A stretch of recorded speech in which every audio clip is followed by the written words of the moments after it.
Salut Stratoniens, j'espère que vous allez bien et que vous avez bien débuté cette semaine. On sera parti sur ce fameux Bitcoin ici qui malheureusement est en train de capituler avant l'été. Bref, c'est un gros sell in May and go away. Ça me rappelle énormément ce qu'on avait eu là. C'est très dommage, mais c'est ce qu'on ira voir dans cette vidéo. Donc franchement, pas grand chose à voir encore une fois, hein. Il y a juste les mêmes niveaux qu'on va venir taper un petit peu plus bas.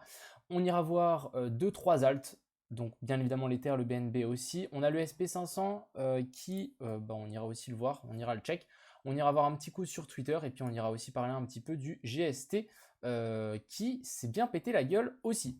Enfin bref, aujourd'hui ça descend. J'espère que je vous mets pas trop le moral dans les chaussettes. Je l'ai aussi un petit peu quand même, mais voilà, on va faire avec. On est parti. Crypto, million. Crypto, million. Donc on est parti sur ce Bitcoin ici qui perd 5% encore. Donc c'est vraiment 5% par 5% par 5%. C'est des petits bouts par petits bouts tous les jours. Ça dégringole ici, on le voit bien, ça dégringole, ça dégringole.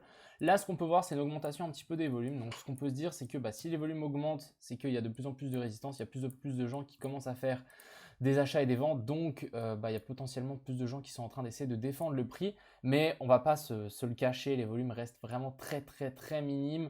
Quand on a cassé ce plus bas ici, il n'y a même pas eu de réaction, même pas eu un effet de chaîne avec une mèche, etc. Rien du tout. Donc personnellement, je commence sérieusement à croire, on viendra chercher la zone des 30, voire sous la zone des 30, et on viendra à mon avis taper les 27, 26, faire une petite capitulation en dessous. On peut faire une beaucoup plus grosse capitulation, mais bon là ça commencera à devenir un petit peu chaud. Je pense que le max qu'on peut descendre, voilà, c'est mon avis. Je pense que le max qu'on peut descendre, c'est les 24 400. Pourquoi? En fait, on a cette zone d'aller-retour. Passer sous ça, pour moi, ça risque d'être dramatique. Et ça veut dire qu'on viendra taper les 20 000. Et pour être honnête, taper les 20 000 commence à devenir chaud. Ce que je voudrais vraiment, c'est que en fait, on reste dans cette espèce de tendance haussière. Ok, ça ne me dérange pas qu'on fasse un nouveau plus bas. Ça ne me le dérange pas. Mais j'ai vraiment pas envie qu'on y reste longtemps, en fait. Ça ne me dérange pas qu'on descende pour ensuite directement être acheté et qu'on passe en fait sous cette fameuse zone. Ça serait vraiment super. Je vous montre ici, hop, tac. Ça me dérange vraiment pas qu'on puisse faire ça. On descend, on passe en dessous et qu'on réintègre directement, qu'on fasse un pullback et qu'on reparte. Ce serait vraiment quelque chose de super clean. Ça permettrait de faire paniquer en fait tous les gens, de faire vraiment quelque chose du style, nous faire paniquer tous les gens et même pas finalement. Je ferai plus un truc comme ça. Je vais vous montrer. Alors. On descend, on vient taper une fois sur ces plus bas, donc on fait un rebond comme ça, on peut dire que en fait les retails, ouais on a fait un autre rebond, donc on a un triple bottom, ça va rebondir. Non, on prend juste, on accumule la liquidité, donc en faisant un pump ici, ça veut dire que les stop loss et les liquidités vont se replacer en dessous. Donc là ça veut dire qu'on accumule les liquidités en dessous, ensuite on les liquide, donc on descend, je sais pas, jusqu'à 26, quelque chose comme ça. Ensuite on repump assez violemment au-dessus de ce plus haut là. On vient faire un nouveau pullback sur cette fameuse zone et là on pourrait pumper vers le haut. Donc ça serait vraiment le scénario parfait que je voudrais bien avoir, en tout cas qui se déroule en fait tout l'été. Ce serait vraiment génial qu'en fait pendant tout cet été on ait un Bitcoin qui range dans cette espèce de zone ici. Ce serait vraiment magnifique et que du coup vers septembre, octobre, novembre, là boum, ça reparte vers le nord et qu'on ait de nouveau un petit run de l'hiver, donc un petit peu comme ce qu'on avait eu là, qu'on refasse un run et que cette fois on essaie de break out cette zone vers le haut.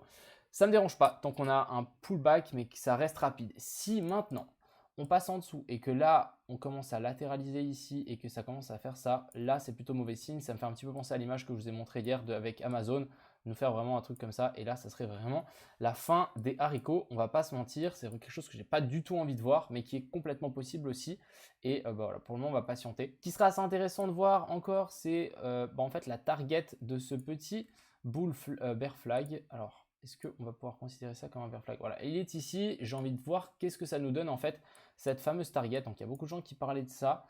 Alors, on va mettre depuis ici à ici, on va déplacer ça là. Donc ça, c'est la target d'un canal haussier. Je pense que je ne vais pas appeler ça un bear flag parce que vu les proportions, en fait, le bear flag est trop grand par rapport à la descente qu'on a eue. Donc je vais plutôt appeler ça un canal. Et du coup, là, ça nous target la zone des 26 800. C'est vraiment une zone sur laquelle j'ai surveillé pour le coup. Donc voilà, 26 800, 27 000.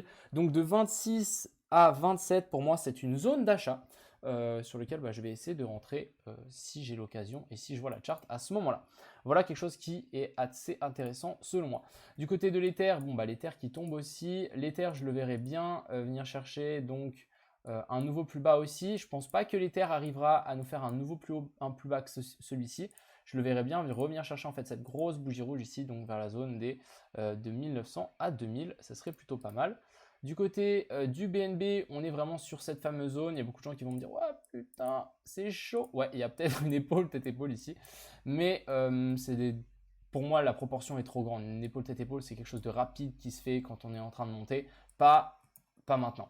Mais c'est pas pour autant qu'on va pas descendre. Pour moi, ok, il y en a pas, mais c'est pas pour autant qu'on va descendre. On pourrait clairement redescendre ici, venir s'appuyer sur toute cette zone. Donc, je vais vous montrer.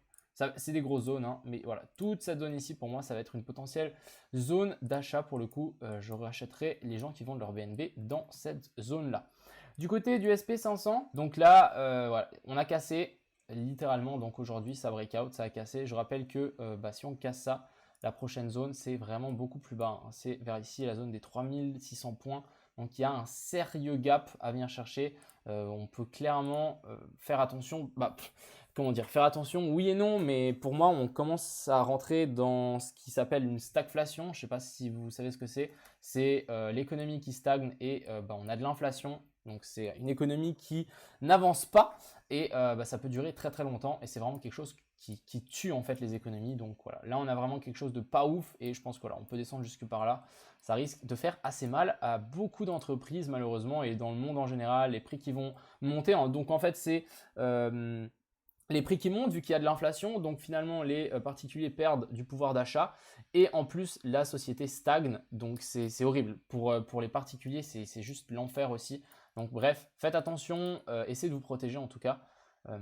Mais on risque d'avoir des mauvaises années devant nous, en tout cas vu ce qu'on est en train de faire ici et vu comme l'économie est en train de malheureusement partir. On va juste aller voir quand même 2-3 alts. J'ai quand même envie de parler un petit peu du GST, donc le GST qui se pète la gueule par rapport à encore une news malheureusement du projet Stepen, hein. Donc là déjà il y avait une news, du coup ils ont fait défoncer le marché, du coup ici il y a de nouveau une news, ils refont défoncer le marché, donc un petit peu dommage qu'ils changent un petit peu les règles tout le temps. Même chose ici, hein, ce fameux GST sur la Binance Smart Chain, ils ont changé les règles du mint, donc plus en fait le GST est cher, moins tu as besoin de GST pour faire du mint. Donc au final, tu auras moins de burn du GST, les gens ont besoin d'acheter moins de GST pour faire des mints, donc plus de chaussures et le prix du GST descend. C'est vraiment un petit peu dommage.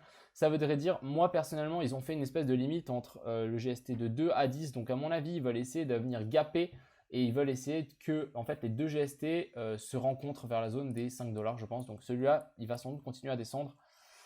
J'espère pas pour le moment, mais bon. On fera avec. Moi, je suis toujours dedans. Je marche toujours en BNB. Ça vaut toujours la peine pour moi. Mais quand même, c'est un petit peu dommage qu'ils changent les règles directement comme ça. Je voulais aussi vous partager donc petit concours sur Twitter. J'ai mis ça, donc n'hésitez pas à aller liker, hein. C'est vraiment pas compliqué. Je mettrai le lien, le Twitter en description. Vous n'avez même pas besoin d'être abonné. Si vous m'aimez pas, vous n'avez même pas besoin d'être abonné à moi. Il suffit juste d'aller liker le tweet. Franchement, pas plus simple que ça. N'hésitez pas du coup. Oh d'ailleurs, lui, je le suis pas. Je vais quand même le suivre. N'hésitez pas à aller participer. Je ferai le tirage tout à l'heure. Et puis maintenant, on va parler quand même de 2-3 petites altes. Donc on a le Solana qui cracos aussi, hein, donc il y a vraiment tout qui se casse la gueule. On a le Litecoin aussi qui a 84. Bref, je ne veux pas vous faire un dessin, mais en gros, voilà, on est sur des couleurs très très vives. Il y a très très peu d'alts qui maintiennent. On a peut-être le Wave. Donc hier, on parlait d'un potentiel trade sur le Wave. On va quand même voir, mais c'est abusé que le Wave quand même tienne. Ouais, voilà, on avait quand même un joli trade sur le Wave à prendre. Donc ici, on était revenu chercher donc les 50%, les 52 Fibonacci de cette descente. Inversion de structure ici. Donc là, on était arrivé dans la zone de POI dans laquelle on devrait repartir. C'est effectivement ce qu'on a.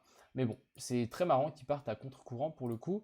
Le CRO, donc le CRO qui descend aux abysses aussi. Franchement, personnellement, je commence à y voir des potentielles opportunités, en tout cas pour du long terme. Mais là, ça peut commencer à devenir assez intéressant. On a vraiment des alts qui sont sur des abords super bas. Donc on a le Axe, le Atom aussi qui commence à chuter sérieusement. Donc on commence à arriver dans toute cette zone de POI. Je vais vous la montrer, mais voilà, toute cette zone ici pour moi qui peut être largement assez intéressante à surveiller, en tout cas le Axe. Ce qu'on ne voudrait pas, c'est une clôture plus bas que ici, c'est clair et net. On veut bien que en fait ici on nous forme un joli bottom comme ce qu'on avait fait là, joli bottom. Et ensuite on repart. Mais on peut quand même, j'ai pas envie de vous désespérer, etc. Passer là en dessous, stabiliser à la mort et ensuite repartir. Ça c'est quelque chose aussi complètement faisable. Mais en tout cas il y a beaucoup d'alts là qui sont dans les abysses. Donc on a même le fil qui descend.